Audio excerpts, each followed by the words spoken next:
Dear students, आज की class में हम असिंक्रोनस प्रोग्रामिंग लैंग्वेजेस को हैंडल करने के लिए प्रॉमिस को पढ़ेंगे। तो लास्ट क्लास में हम लोगों ने क्या देख रखा था कि हमारे पास जो सिंक्रोनस प्रोग्रामिंग लैंग्वेजेस होते हैं वो अगर 5 मिली सेकेंड ले रहे हैं कोई टास्क परफॉर्म करने में, सपोज कोई दूसरा टास्क बी है वो 3 मिली सेकेंड लेता है, टास्क सी 1 मिली सेकेंड लेता है, तो इससे कोई फर्क नहीं पड़ता कौन ज्यादा टाइम ले रहा है कौन कम टाइम ले रहा है। जिस हिसाब से जो टास्क पहले होता है वो पहले ऑपरेशन परफॉर्म करके देता है आउटपुट, जो टास्क बी दूसरा होता है वो बाद में देता है, उसके बाद टास्क सी देगा रिजल्ट। मतलब मैं बात करूं टाइम की डिपेंडेंसी इस पे मैटर नहीं करती। जो पहले लिखा गया है, जो टास्क पहले एग्जीक्यूट होगा वो पहले होगा, जो बाद में होगा जो वो बाद में होगा, उसके बाद सेम फॉर उसके बाद जो होगा वो बाद में होता है डियर। तो यहाँ पे मैं बात करूं कि टाइम से मतलब कुछ भी नहीं होता, यहाँ पे पूरा पूरा एज ए क्यू के बेस पे होता है। तो इंटरप्रीटर जिस हिसाब से जो पहले रीड करता है उसका आउटपुट देता है, तो हिसाब से टास्क ए अगर 5 मिली सेकेंड अपने टास्क को परफॉर्म वर्क को परफॉर्म करने में दे रहा है तो पहले टास्क ए होगा, फिर उसके बाद टास्क बी, उसके बाद टास्क सी। टाइम का यहाँ पे कुछ भी मतलब नहीं होता। ये हमारा सिंक्रोनस था। अब बात करते हैं डियर असिंक्रोनस की। तो इसके लिए क्या करते हैं, हम पहले सिंक्रोनस को कमेंट कर लेते हैं, असिंक्रोनस यहाँ पे देख लेते हैं डियर। सपोज सेम एग्जाम्पल है लेकिन असिंक्रोनस केस में। तो डियर सेट टाइम आउट, यहाँ पे टास्क ए कंप्लीट करने में 5 मिली सेकेंड और टास्क बी को 3 मिली सेकेंड और टास्क सी को कंप्लीट करने में 1 मिली सेकेंड का टाइम हो रहा है। लेकिन यहाँ पे बात क्या होती है, टाइम डिपेंडेंसी के बहुत फर्क होता है। जो टास्क जिस हिसाब से कम टाइम लेगा वो टास्क पहले एग्जीक्यूट होता है। लास्ट क्लास में लास्ट सेशन में हमने डिस्कस किया था। तो पहले सबसे टास्क सी होगा, उसके बाद टास्क बी होगा, उसके बाद टास्क ए एग्जीक्यूट होगा डियर। इस केस में हमारे असिंक्रोनस के केस में देखिए यहाँ पे आउटपुट आ रहा है टाइम ड्यूरेशन के हिसाब से, ऑटोमेटिक यहाँ पे एग्जीक्यूट हो रहा है। तो इन्हीं चीजों को हैंडल करना होता है। लेकिन सबसे पहले बात करेंगे यार कि हम यूज क्यों करेंगे भाई, हम प्रॉमिस को यूज क्यों करेंगे, मेन पर्पज हमारा यहाँ पे होना चाहिए। आइए समझते हैं कि एग्जाम्पल के बेस पे। सबसे पहले हम एक एग्जाम्पल ले लेते हैं। सपोज हमने क्या एग्जाम्पल लिया, वेर एज इक्वल टू 2। हमने क्या ले लिया डियर एग्जाम्पल, एक वेर एज इक्वल टू हमने 2 ले लिया, वेर एज इक्वल टू 2 ले लिया। वेर मैं बात करता हूँ बी इक्वल टू ले लेता हूँ क्या 4। मैंने वेर एज इक्वल टू 2 ले लिया और बी इक्वल टू 4 ले लिया। सपोज मैं दूसरे एग्जांपल लेता हूं यहाँ पे, वेर सी इक्वल टू 5 या 6 ले लेता हूं। अब यहाँ पे मुझे ऑपरेशन परफॉर्म करने, ये हमारे क्या था सिंक्रोनस केस में। सिंक्रोनस केस में क्या होगा डियर, ए प्लस बी, ए प्लस बी प्लस सी अगर मैं लिखता हूं तो यहाँ पे मुझे अपने अकॉर्डिंगली आउटपुट मिलेगा। आउटपुट क्या मिलेगा डियर 12। और ये हमारी एक्सपेक्टेशन थी। ये हमारी क्या किसकी एग्जांपल डियर, सिंक्रोनस की एग्जांपल्स हैं। ये हमारे सिंक्रोनस के केस में एग्जांपल थे। तो यहाँ पे मैं लिख देता हूँ डियर सिंक्रोनस एग्जांपल्स। अब सेम चीज मैं असिंक्रोनस के केस में करूं, अगर मैं सेम चीज असिंक्रोनस केस में करूं तो डियर यहाँ पे देखते हैं, इसको हम असिंक्रोनस बना लेते हैं। पहली बात तो यहाँ पे दिखाते हैं आपको, सेम मतलब सी कुछ टाइम ले रहा है। सपोज मैं बात करता हूँ सेट टाइम करके, मैं यहाँ पे यूज कर लेता हूँ डियर, इंटरवल यूज नहीं करूंगा, सेट टाइम आउट यूज करूंगा, जो कि हमारे पास सी प्लस प्लस का फंक्शन होता है डियर। एक कॉल बैक फंक्शन लेता है ये अपने अंदर, ये कॉल बैक फंक्शन हो गई। और कॉल बैक फंक्शन क्या होता है, कोई फंक्शन एज ए इनपुट कोई फंक्शन ले और वो बाद में कॉल की जा सके, वही कॉल बैक फंक्शन होती है। तो यहाँ पे first parameter call back function हो गया।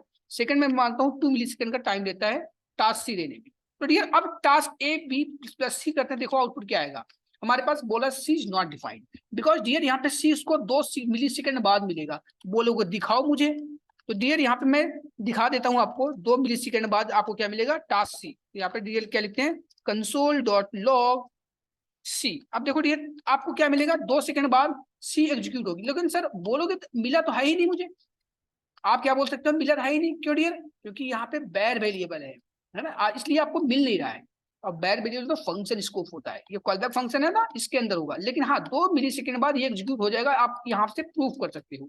आइए दिखाते हैं आपको क्या मिला। 2 सेकंड बाद डियर आपको यहाँ पे क्या मिल जाएगा 6। देखो 6 मिल गया 2 सेकंड बाद। लेकिन बात क्या हुई, 6 आपको यहाँ पे यूज नहीं हो पाया। तो ये प्रॉमिस हम इसलिए पढ़ते हैं कि भैया कि किस हिसाब से अपने चीजों को एक्नॉलेज कर पाएंगे, कोई डेटा हमें लेना हो कुछ टाइम बाद उसको किस हिसाब से प्रोसेस कर पाओगे। यही हमारी असिंक्रोनस होती है डियर। इसी चीज को हैंडल करने के लिए हम प्रॉमिस पढ़ते हैं, इसी चीज को हैंडल करने के लिए असिंक वेट पढ़ते हैं, इसी चीज को हैंडल करने के लिए कॉल बैक फंक्शन पढ़ते हैं, इसी चीज को हैंडल करने के लिए हम एक्सियोस पढ़ते हैं। लेकिन एक्सियोस का यूज जावास्क्रिप्ट की लाइब्रेरी या फ्रेमवर्क में होता है, मतलब रिएक्ट या एंगुलर में होता है, इन सब चीजों में, नोड में भी। ठीक है, अब बात क्या करते हैं डियर, इनको किस हिसाब से हैंडल किया जाए। ये प्रोसेस जो है डियर, यहाँ पे कॉल ए प्लस बी प्लस सी करूं, कुछ भी ऑपरेशन परफॉर्म करूं डियर यहाँ पे, या मैं आप a plus b equal to ना करके a प्लस सी की वैल्यू फाइंड आउट करना चाहते हैं, तो यहाँ पे a प्लस सी करूँ 2 प्लस 6 इक्वल टू 8 आ जाएगा आउटपुट। तो डियर यहाँ पे क्या होगा, हम असिंक्रोनस प्रोग्रामिंग लैंग्वेज को हैंडल करते हैं। तो हैंडल करने के लिए क्या पढ़ना पड़ता है डियर, हम प्रॉमिस पढ़ेंगे। तो आइए समझते हैं मेरा मेन पर्पज क्या है। ए की वैल्यू 2 है, बी की वैल्यू 4 है। मैं क्या चाहता हूँ, कुछ टाइम, कितना भी टाइम लगे अपने, है ना, हमें, और कुछ ना भी टाइम लगे तो डियर हमें a plus c equal to करूँ, तुम्हारा आउटपुट क्या आ जाए a। अब वो कितना टाइम लगेगा, जो टाइम लेगा डियर, तो उसी चीज को हैंडल करना होता है। उसी जो टाइम देता है ना, सपोज एक काम करवाने में सी की वैल्यू कितनी आई, 2 मिली सेकेंड का टाइम देता है सी की वैल्यू 6 जनरेट करने में, तो उन्हीं चीज को हैंडल करना होता है। तो इसलिए हम क्या यूज करते हैं डियर, प्रॉमिस यूज करते हैं, असिंक अवेट यूज करते हैं डियर, एक्ससीओस यूज करते हैं डियर, और कॉल बैक फंक्शन यूज करते हैं। तो डियर यहाँ पे टॉपिक क्या है, प्रॉमिस का। तो आइए देखते हैं कि प्रॉमिस की मदद से जो सी इक्वल टू 6 2 मिली सेकेंड का टाइम लेता है, उसको किस हिसाब से उस टाइम को हैंडल करते हैं, आइए समझते हैं। तो डियर यहाँ पे क्या होगा हमारे पास, मैं बात करता हूँ यहाँ पे हैंडल करने के लिए प्रॉमिस। पहले प्रॉमिस का सिंटैक्स समझते हैं। प्रॉमिस क्या पढ़ने वाले डियर, यहाँ पे प्रॉमिस। प्रॉमिस में क्या होगा डियर, ये अपने आप में मैं बात करूँ 3 स्टेट होता है ना, स्टेट इसने कितने हुए, 3 स्टेट। एक होता है हमारे पास, मैं बात करता हूँ एक एग्जांपल में रिलेट करूंगा। सपोज आपका मोबाइल खराब हो गया, अब दुकानदार के पास जाते हो, तो दुकानदार को जैसे दुकानदार के पास गए मोबाइल ठीक करवाने, वो क्या बोलता है, प्रॉमिस करता हूँ आपकी मोबाइल मैं ठीक करके दे दूंगा, मोबाइल ठीक करके दे दूंगा। इसका मतलब क्या हुआ डियर, जरूरी नहीं है ठीक करके ही देगा। वो क्या है ना, आपको क्या बोलता है डियर, जरूरी नहीं ठीक करके देगा, वो ठीक करके भी दे सकता है और ठीक करके नहीं भी दे सकता है। मतलब आपके जो भी चीजें होती है, आपके कंसर्न का, आपके जो भी प्रॉब्लम्स होते हैं, उनको रिजॉल्व करने के प्रॉमिस करता है, वही आपकी क्या होती है, प्रॉमिस। मतलब सीधी सीधी मैं बात करूं, प्रॉमिस मतलब वादा होता है, और वादा तोड़ा भी जा सकता है, वादा रिजेक्ट भी किया जा सकता है। मतलब वादा रिजॉल्व भी किया जा सकता है और रिजेक्ट भी किया जा सकता है। तो यही कहानी हमारे पास है। प्रॉमिस क्या बोलता है, प्रॉमिस बोलता है कि भाई मैं आपके सोल्यूशन, आपके क्वेश्चन को फुल एंड फाइनल सेटलमेंट दे दूंगा, और वो फुल एंड फाइनल सेटलमेंट या तो रिजॉल्व हो सकता है या तो रिजेक्ट हो सकता है। कोई भी प्रॉमिस बनाई, तोड़ी भी जा सकती है और निभाई भी जा सकती है डियर। तो यही कहानी यहाँ पे भी है। प्रॉमिस बोलता है मैं प्रॉमिस करता हूं आपके काम को रिजॉल्व कर दूंगा। आप रिजॉल्व भी कर सकता है, और क्या बोल सकता है, मैं आपके काम को रिजेक्ट भी कर सकता हूं, है ना। वो उसके ऊपर डिपेंड करता है। अगर उससे काम होगा, आपके कंडीशन के अकॉर्डिंग चीजें मैच होंगी तो रिजॉल्व कर देगा, अगर आपके कंडीशन के अकॉर्डिंग चीजें नहीं मैच होगी तो रिजेक्ट कर देगा, सिंपल दैट्स इट। तो डियर यहाँ पे प्रॉमिस कैसे क्या होता है डियर, एग्जांपल के थ्रू बात करता हूँ। ये 3 स्टेट लेता है, एक पेंडिंग स्टेट या तो इनिशियल स्टेट होता है, एक रिजॉल्व या रिजेक्ट। तो डियर पेंडिंग स्टेट समझते हैं किस हिसाब से इसमें एक नॉलेज होता है डियर। जैसे मैं बात करता हूँ, आपकी मोबाइल खराब हो गई, किसी दुकान पे गए, अब वहां पे जैसे ही उसको अपना मोबाइल दे रहे थे, उस समय इनिशियल स्टेट था और पेंडिंग स्टेट था। वो आपकी क्या थी, इनिशियल या पेंडिंग स्टेट, क्योंकि अभी आपका कोई भी प्रॉमिस निभाया नहीं गया। लेकिन जब आपका मोबाइल दे देगा ठीक करके, आपकी जो भी कंसर्न था, आपकी कंडीशन ट्रू हो गई, तो रिजॉल्व दे दिया, रिजॉल्व करके दे दिया। अगर आपका मोबाइल ना बना पाया, सपोज रिजेक्ट कर देगा, तो आपकी कंडीशन फॉल्स हो गई जो आपने सोच रखा था, तो रिजेक्ट केस में चला जाता है डियर। तो ये प्रॉमिस होती है। लेकिन प्रॉमिस का सिंटैक्स क्या होता है डियर, न्यू प्रॉमिस करके। और यहाँ पे जो होता है डियर, आपके 2 पैरामीटर लेता है, एक होता है रिजॉल्व, एक होता है डियर रिजेक्ट। यही चीजें होती है, एक रिजॉल्व होता है, एक रिजेक्ट होता है। ये क्या होता है, एक तरह का प्रॉमिस कॉल बैक फंक्शन लेता है, एक रिजॉल्व एक रिजेक्ट करता है। लेकिन स्टेट कितने होते हैं, 3, एक इनिशियल है पेंडिंग स्टेट, रिजॉल्व या रिजेक्टेड, लेकिन 2 पैरामीटर लेता है, रिजॉल्व और रिजेक्टेड। तो डियर इसी एग्जांपल को मैं रिलेट करूंगा with the help of your promise. Promise क्या बोलता है, भैया मैं फुल एंड फाइनल सेटलमेंट आपको दे दूंगा, और फुल एंड फाइनल सेटलमेंट के अंदर रिजॉल्व हो सकता है, वो चीज रिजेक्ट भी हो सकता है। आइए देखते हैं डियर। तो यहाँ पे सपोज मैंने क्या कर दिया, वेर एज इक्वल टू, ये चीज एग्जांपल ले लिया है ना, where a is equal to 2, b equal to 4। अब इसी चीज को प्रॉमिस से हैंडल करके मैं दिखाऊंगा आपको। तो डियर यहाँ पे क्या होगा, मैं बात करता हूं अगर आपसे, if a is greater than b. मैंने क्या बोला dear, if a is greater than b, है ना। या मैं सिंपल, हमें चीजों को ट्रू कराना है, पहले हम फॉल्स करके दिखा देते हैं, उसके बाद बताते हैं किस हिसाब से काम कर रहा है। अगर ये कंडीशन ट्रू ही, मैं क्या कर दूंगा, रिजॉल्व। अगर आपकी कंडीशन ट्रू होती है तो रिजॉल्व वाले मेथड को कॉल करता है डियर। अगर आपकी कंडीशन फॉल्स होती है तो रिजेक्ट वाले कंडीशन को ये क्या करता है, कॉल करता है, रिजेक्ट वाले मेथड को डियर। अब जो भी चीजें आएंगी हम प्रॉमिस को रिजल्ट एक वेरिएबल के अंदर मेंटेन कर लेंगे। जो भी आएगा गेट प्रॉमिस रिजल्ट, क्या लिख देते हैं डियर, गेट प्रॉमिस रिजल्ट, हमने यहाँ पे लिख दिया गेट प्रॉमिस रिजल्ट। अब क्या होगा, एक वेरिएबल के अंदर स्टोर कर लेते हैं डियर, बैड लेट कॉन्स कुछ भी लिख लो, बट करंट टाइम में लोग लेट और कॉन्स को ज्यादा प्रीफर करते हैं, बट आपको एग्जांपल समझने से मतलब अभी यहाँ पे प्रॉमिस। क्यों डियर, यहाँ पे प्रॉमिस क्या हुई, बोल रहा है रिजेक्टेड। क्यों, क्योंकि कंडीशन हमारी ट्रू नहीं हुई, ए की वैल्यू बी से बड़ी नहीं है, ए इक्वल टू 2 है और बी इक्वल टू 4 है, तो 2 इज लेस ग्रेटर देन 4 है, नहीं, कंडीशन फुलफिल नहीं हो रही है, इसलिए रिजेक्ट हो गया। तो डियर यहाँ पे हमें इसको हैंडल करना होता है। सेम चीज, एक कंडीशन क्या हो गई है रिजेक्ट केस में, सेम चीज अगर मैं बात करता हूँ, इसको कमेंट कर लेता हूँ आपके लिए, इस चीज पूरे पूरे कंडीशन क्या करता हूँ, कॉपी कर लेता हूँ, यहाँ पे रिजॉल्व करा के दिखाता हूँ डियर, फिर एक एक स्टेप करके सब समझाएंगे आपको। अब हमारे पास क्या हुआ डियर, यहाँ पे न्यू हमने लगा दिया। अब सेम चीज अगर मैं बी इक्वल टू यहाँ पे लिख देता हूँ, साइन चेंज कर देता हूँ, A is greater than, A is less than B. अब क्या हुआ, कंडीशन हमारी ट्रू है। अब क्या काम करेगा dear, promise full and final, देखिए यहाँ पे फुलफिल्ड बता रहा है, क्या बता रहा है, फुलफिल्ड। हाँ भैया, मैं आपकी रिक्वायरमेंट जो भी है कंडीशन लगा रखे हो, फुलफिल दे दूंगा। अगर मैं बात करता हूँ, अगर आपकी कंडीशन ट्रू होती है, अब देखना यहाँ पे जो भी कंडीशन ट्रू होगी डियर, अगर रिजॉल्व होता है तो रिजॉल्व मतलब क्या हुआ, रिजॉल्व हुआ तब क्या करोगे, मतलब अगर आपकी कंडीशन ट्रू होती है तो रिजॉल्व कॉल करता है। जब आपकी कंडीशन, रिजॉल्व को कैसे हैंडल करते हैं डियर, हम देन लगा के हैंडल करते हैं। रिजॉल्व को हम क्या करेंगे, देन लगा के डियर यहाँ पे हैंडल कर लेते हैं। देन अपने आप में एक मेथड होता है, ये कॉल बैक फंक्शन ये भी लेता है डियर, है ना। अब डियर यहाँ पे क्या होता है, जो चीजें प्रिंट कराना चाहो यहाँ पे एक्नॉलेजमेंट मैसेज दे सकते हो, resolve is working, something like that, resolve is working. अभी अपने क्वेश्चन पे आऊंगा, लेकिन इसके पहले स्टैंडर्ड डिफिनेशन को समझो। हमने क्या लिख दिया, resolve is working, that's it, okay. अब इस चीज को फिर से कॉपी कर लेते हैं डियर, एक लेवल अप पे चलने के लिए, क्योंकि रिजेक्ट को ही समझना है आपको, किस हिसाब से यहाँ पे एक्नॉलेज चीजें हो रही है। देखिए डियर, अब रिजेक्ट को भी समझना है हमें, एक काम करते हैं, फिर से एग्जाम्पल हमने प्रिपेयर कर लिया आपके लिए, अब रिजेक्ट समझते हैं।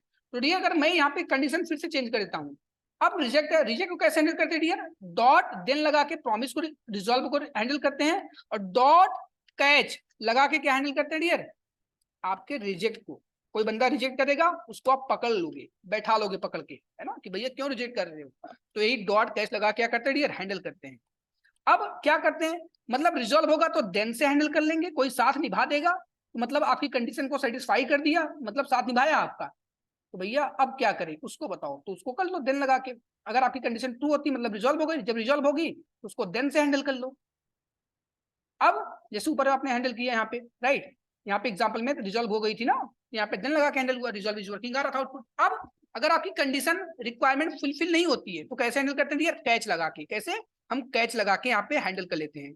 यहाँ पे क्या लिख देंगे डियर, रिजेक्ट इज वर्किंग, लिख देंगे रिजेक्ट इज वर्किंग। तो डियर ये हमारे पास थोड़ा रिजॉल्व और रिजेक्ट की कहानी थी, कि आपकी प्रॉब्लम अगर सॉल्व होती है, आपकी कंडीशन सेटिस्फाई होती है, रिजॉल्व होगा, नहीं तो रिजेक्ट करेंगे। अगर रिजॉल्व होगा तो देन से हैंडल करते हैं उस चीज को, और रिजेक्ट करता है तो कैच से उस चीज को हम हैंडल करते हैं डियर। अब हमारी बात क्या आती है, हमारी कहानी ये होती है, किस हिसाब से चीजों को और एक्नॉलेज करेंगे, एक लेवल अप चल के आइए समझते हैं।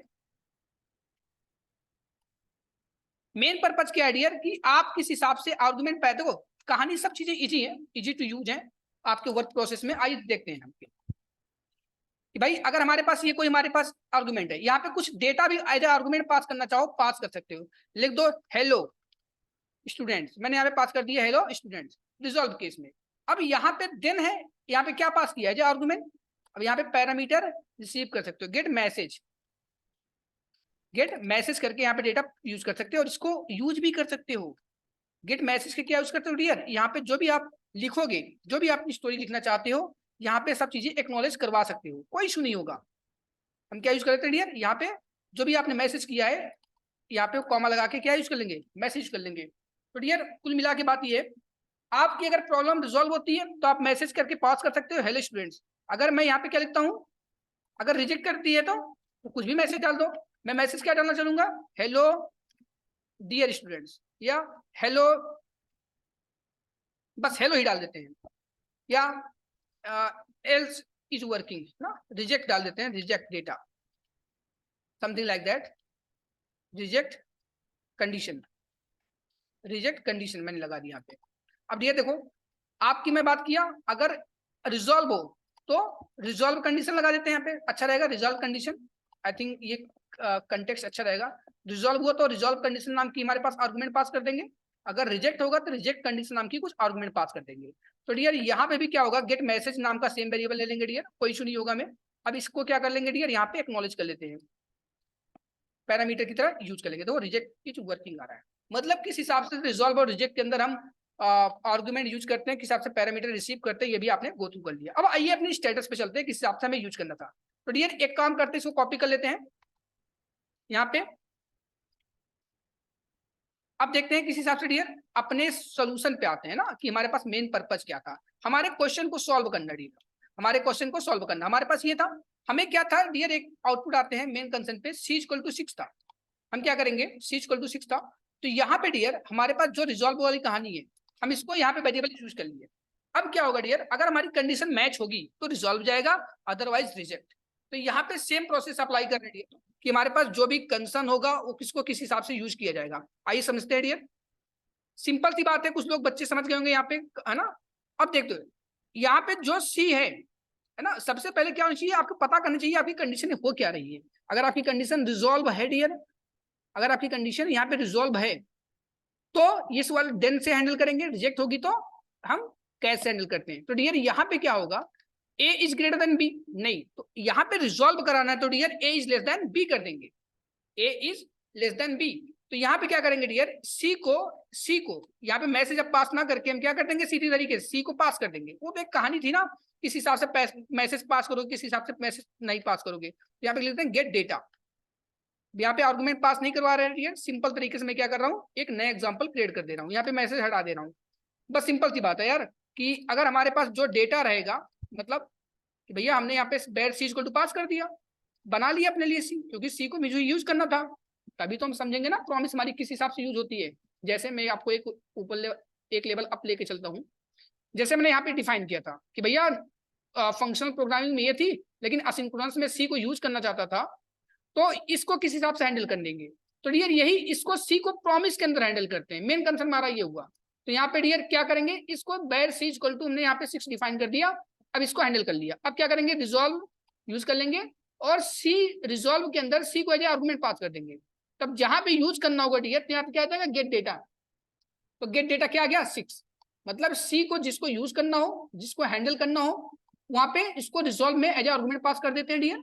अब क्या करते हैं, हमें पता है रिजॉल्व होता है तो उसको देन से हैंडल कर लेते हैं। तो देन में जो आर्गुमेंट रिजॉल्व पास किए होते हो उसको हम क्या कर लेते हैं, देन से एज ए पैरामीटर ले लेते हैं डियर। तो यहाँ पे आ गया सी। अब क्या करेंगे डियर, यहीं पे अपना सोल्यूशन कर लेंगे, जो हमें रिक्वायरमेंट होगी। क्या रिक्वायरमेंट थी, a + c करने की।